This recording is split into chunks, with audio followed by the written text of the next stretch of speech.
जय श्री गणेश दोस्तों। हमारी आज की कहानी का नाम है पहेली। कहानी अच्छी लगे तो प्लीज चैनल को सब्सक्राइब कर लीजिएगा। अब शुरू करते हैं कहानी। कमली, कल बहू को जरा आलता तो लगा देना, वो मायके जाएगी।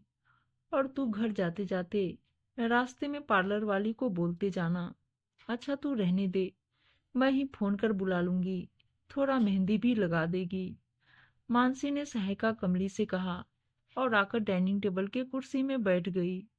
यही तो वो समय होता था जब मानसी बेटे और पति को दफ्तर भेज आराम की सांस लेती, और साथ में चाय की चुस्कियां भी। 6 महीने पहले ही बेटे का विवाह हुआ था। अब तो जैसे बहू आर्या के रूप में एक दोस्त ही मिल गई हो मानसी को। खूब जी भर के बात करती थी मानसी आर्या से, बिल्कुल दोस्त की तरह। शायद इतने दिन से अकेले रहते रहते अकेलेपन का दंश अब समझ में आ रहा था। जब बहू आ गई थी, रोज की भांति अपनी चाय लेकर कुर्सी पर बैठी ही थी मानसी। वैसे ही आर्या ने पूछा, मम्मी आप अपने मायके नहीं जाती? मानसी ने एक लंबी सांस ली, फिर हल्की सी मुस्कुराहट के साथ धीरे से सिर्फ इतना ही कहा, नहीं। थोड़ी देर रुककर फिर बोली, रूपदार प्रतिष्ठित कुंवर चंदन प्रताप सिंह की बेटी हूं ना, आखिर मुझ में उन्हीं का खून है ना बेटा, तो कैसे। सॉरी मम्मी, यदि आपको मेरे पूछने से दुख पहुंचा हो तो। दरअसल आप मेरे मायके जाने की तैयारी इतने उत्साह से कर रही हैं, तो मैं सोची आप यदि खुद। आर्या आगे कुछ और बोलती, मानसी ने स्वयं ही कहा, नहीं बेटा, मुझे अब कोई दुख नहीं होता। शुरू शुरू में मुझे बहुत दुख होता था, अब नहीं। ये तो मत बोलिए मम्मी कि अब आपको दुख नहीं होता। इस बार आर्या मानसी का हाथ अपने हाथों में लेते हुए बोली, मेरे को अपने मायके जाने में आपकी उत्सुकता देख समझ में आता है मम्मी। खैर, यदि आप चाहें तो मुझे अपने दिल की बात बता सकती हैं। आर्या ने कहा।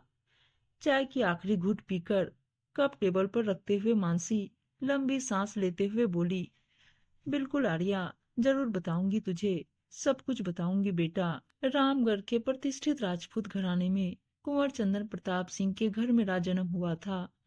परिवार के अलावा नौकर चाकरों के मध्य बचपन बीता। सच बताऊं, एक खांसी भी आती थी ना, तो दौड़कर कोई आ जाता था। क्या हुआ, धीरे धीरे विशेष देखरेख में मुझे घुटन सी महसूस होने लगी। किशोर अवस्था में तो मुझ पर और नजर रखे जाने लगे थे। यदि मैं किसी के साथ हंस बोल भी लेती तो मेरे घर पहुंचने से पहले ही वो खबर घर पहुंच जाती थी। आखिर कुंवर चंदन प्रताप सिंह की बेटी की बात जो थी, सच में आर्या, जब मैं दूसरी सहेलियों को देखती तो मुझे लगता, काश हमारा परिवार इतना कट्टर और सख्त न होता। मैं भी सहेलियों के साथ पिक्चर देखने घूमने फिरने जा सकती। बस फिर क्या था, एक दिन कॉलेज में हमारी अचानक से जल्दी छुट्टी हो गई। हम सहेलियों ने प्रोग्राम बना लिया, आज फिल्म देखने चलेंगे। फिर वहीं से हम सब सहेलियां फिल्म देखने चले गए। मैंने सोचा था सही समय पर घर पहुंच जाऊंगी और किसी को पता नहीं चलेगा। शायद वो मेरी पहली झूठ मेरी जिंदगी के लिए सबसे बड़ी भूल साबित हुई। पापा साहब को पता चल चुका था। अनेक सवालों से जूझती हुई मैंने उस दिन स्पष्ट रूप से कहना ही उचित समझा, पापा साहब, यहाँ के माहौल में मेरा दम घुटता है। बस फिर क्या था। उसी दिन से पापा साहब, जो घर के सर्वे सर्वा थे, उनकी नजर में मैं बिगड़ने लगी थी। क्या है ना आर्या, हमारे जमाने में स्पष्ट रूप से अपने विचारों की अभिव्यक्ति करने की आजादी भी अभिभावकों के सामने नहीं थी। बस फिर क्या था, मेरे लिए वर्ड ढूंढना शुरू। हालांकि माँ साहब ने कई बार पापा साहब को भी और मुझे भी अलग अलग समझाया। पापा साहब को सख्तियां कम करने को कहती और मुझे मर्यादा का पाठ पढ़ाती। बेचारी माँ साहब दोनों तरफ पिसती थी। फिर एक दिन मुझे पता चला, मेरी शादी एक राजघराने में तय कर दी गई है, कुछ औपचारिकता ही बाकी है। बस उसी दिन मैंने फैसला किया और पापा साहब को सब कुछ सच सच बता दिया। क्या सच मम्मी, क्या बताया आपने? आर्या की उत्सुकता बढ़ती जा रही थी।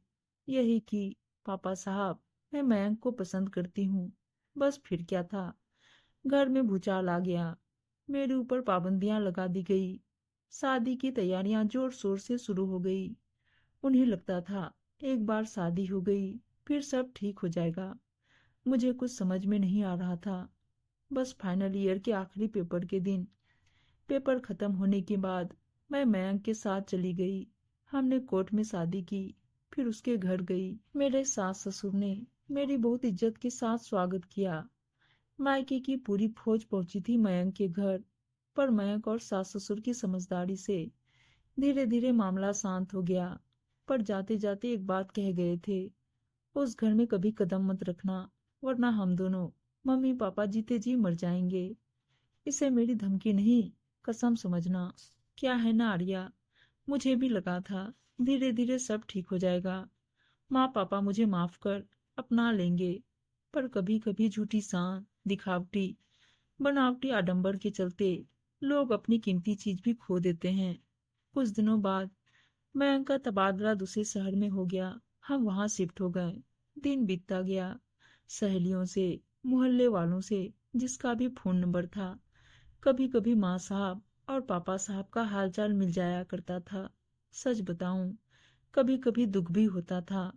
देख क्या है ना बेटा, मैं कभी अपने निर्णय पर पछताई नहीं, क्योंकि मैंने बहुत सोच समझकर मयंक से शादी का फैसला लिया था।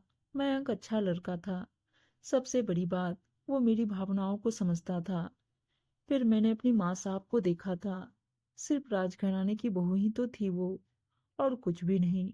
मतलब उनकी खुद की सोच, खुद के विचार की कोई अहमियत ही नहीं थी। और मैं वैसे जिंदगी बिल्कुल नहीं चाहती थी। इसलिए कभी निर्णय पर पछतावा नहीं हुआ। बस दुख इस बात का हुआ कि मेरे अपने मम्मी पापा समाज और दिखावे के चक्कर में मेरी इच्छाओं को दरकिनार कर मुझसे संबंध तोड़ लिया। फिर मैंने प्रण किया, जब तक इज्जत से मेरे साथ मेरे पति मयंक को भी नहीं बुलाएंगे, तब तक मैं भी कदम नहीं रखूंगी उस घर में। समय बीतता गया। एक दिन एक फोन आया। हेलो, कौन बोल रहे हैं? हेलो, मेरी आवाज नहीं आ रही क्या? अरे कौन हो भाई, कुछ बोलते क्यों नहीं? अजीब सिरफिरे लोग हैं। जब बात नहीं करनी होती है तो फोन लगाते ही क्यों हैं? झल्लाकर मैंने फोन रख दिया था। धीरे धीरे एक दो दिन के अंतराल में फोन आते, पर मेरे हेलो बोलने पर उधर से कुछ आवाज ही नहीं आती। मैंने कई बार उस अनजान को फोन पर डांटा भी, और फिर फोन काट देती। ट्रू कॉलर पर नंबर चेक किया, किसका फोन है? उस पर सिर्फ पहले लिखा होता था। जानती है आर्या, एक दिन पहली बार मुझे लगा कि कहीं माँ साहब तो नहीं। फिर उसके बाद मुझे उस फोन का इंतजार रहता। एक तरफ से खुद ही खूब बातें करती, कैसी है माँ। अब मैंने माँ के बाद साहब लगाना छोड़ दिया था। शायद भावनाओं ने किसी औपचारिकता को जगह ही नहीं दी। मैं अपनी ओर से ही खूब बातें करती, कैसी है माँ, प्लीज बात करना। अच्छा पापा है क्या पास में? कोई बात नहीं माँ, तो इसी तरह रोज फोन करना। फिर एक दिन जैसे ही फोन आया, मैं रोने लगी। आज तुझे बात करनी पड़ेगी माँ, एक बार तो बात कर ले। पापा ने कसम दे दिया है क्या? प्लीज माँ, एक बार तेरी आवाज तो सुन लूं। एक बार माँ। पर उधर से कोई आवाज नहीं आई। मैं बहुत तड़पी, रोई, गिड़गिड़ाई। वो तो मयंक कितने अच्छे हैं ना, कि मुझे हमेशा सहारा देकर संभाला। जाने अनजाने मुझे रोज उस फोन का इंतजार रहता, क्योंकि मैंने मान लिया था कि वो माँ ही है, जो अप्रत्यक्ष रूप से अनजान बनकर मुझे रोज फोन कर मेरी कुशलता जानने की कोशिश करती हैं। फिर अचानक वो फोन आना बंद हो गया। एक बार मेरा मन घबराया, कहीं माँ, नहीं नहीं, माँ को कुछ नहीं होगा। पर मैंने ठान लिया, पता लगाकर ही रहूंगी। पापा ने कसम डाल रखा था, वहां मैं पैर ना रखूं। फिर भी मैं कोशिश करके सहायिका, जो बचपन में मेरी देखरेख करती थी और जिन्हें हम सब मौसी कहते थे, वो सबकी मौसी थी माँ। पापा भी उन्हें मौसी ही कहा करते थे। उनकी बेटी बुलबुल का फोन नंबर खोज निकाला और बिना देर किए तुरंत फोन लगा दिया। बिना कुछ सोचे समझे सीधे सवाल ही पूछ लिया, माँ साहब कैसी हैं? आप मानसी दी? उधर से आवाज आई, हाँ बुलबुल, मैं मानसी। माँ कैसी है? एक बार मैं फिर भावुक हो गई थी। मैं सब समझ गई मानसी दी। इतने वर्षों बाद आप आज अचानक कैसे फोन की हैं? माँ साहब तो आपके जाने के 2 महीने के बाद ही। क्या? फिर वो फोन। तू झूठ बोल रही है ना बुलबुल, मेरे पास एक फोन आता था, वो पक्का माँ साहब का ही था। मैंने पूरे भरोसे से बुलबुल से कहा। पर वो फोन करने वाली कभी बात नहीं करती होगी। मैंने ठीक कहा ना मानसी दी? हाँ, मैं आज आपकी पहेली को सुलझा ही देती हूँ मानसी दी। आपके जाने के बाद एक बार माँ साहब ने आपको फोन किया था, बिना कुछ बोले, बिना कुछ बताए। और वो मेरी माँ मौसी को बोली थी, ये बात किसी को पता नहीं चलना चाहिए। मैं मानसी की आवाज सुनकर उसकी कुशलता जान लेती हूँ। और आप जानती हैं मौसी, मानसी भी अनजाने में खुश हो जाती है। ऐसा माँ साहब ने मौसी को बताया था। उनका इस तरह फोन करके खुश होना माँ मौसी को बहुत अच्छा लगता था। फिर अचानक एक दिन हार्ट अटैक से माँ साहब की मृत्यु हो गई। तब माँ मौसी ने पापा साहब से उनकी निशानी के तौर पर उनका मोबाइल मांग लिया था। बस उसी दिन से मेरी माँ आपकी सहायिका, जिन्हें आप मौसी कहती थी, वो हर समय माँ साहब बनकर बिल्कुल उनकी ही तरह फोन लगाकर आपकी आवाज सुनती थी, ताकि आप माँ साहब समझकर खुश होती रहे। शायद इसी मजबूरी ने उन्हें अपनी आवाज निकालने की कभी इजाजत नहीं दी। मौसी ने इतना फर्ज निभाया मेरी खुशी के लिए। अब क्यों बंद हो गया मौसी का फोन आना? क्योंकि अब वो भी नहीं रही। मानसी के साथ आर्या की आंखों में भी आंसू थे। इस बार आर्या ने अपनी सासू माँ का हाथ कसकर अपने हाथों में ले लिया था और उनके आंसू पोंछ रही थी। तभी मानसी के फोन की घंटी बजी। Unknown number. हेलो। फिर उधर से कोई आवाज नहीं आई। प्लीज अब तो कोई पहेली ना बुझाओ। अरे आप पापा साहब है ना? हाँ बेटा, मैं कुंवर चंदन प्रताप सिंह नहीं, पापा साहब भी नहीं, सिर्फ मानसी का पापा बोल रहा हूँ। बेटा तेरी माँ की बरसी है, तुम और मयंक जरूर आना।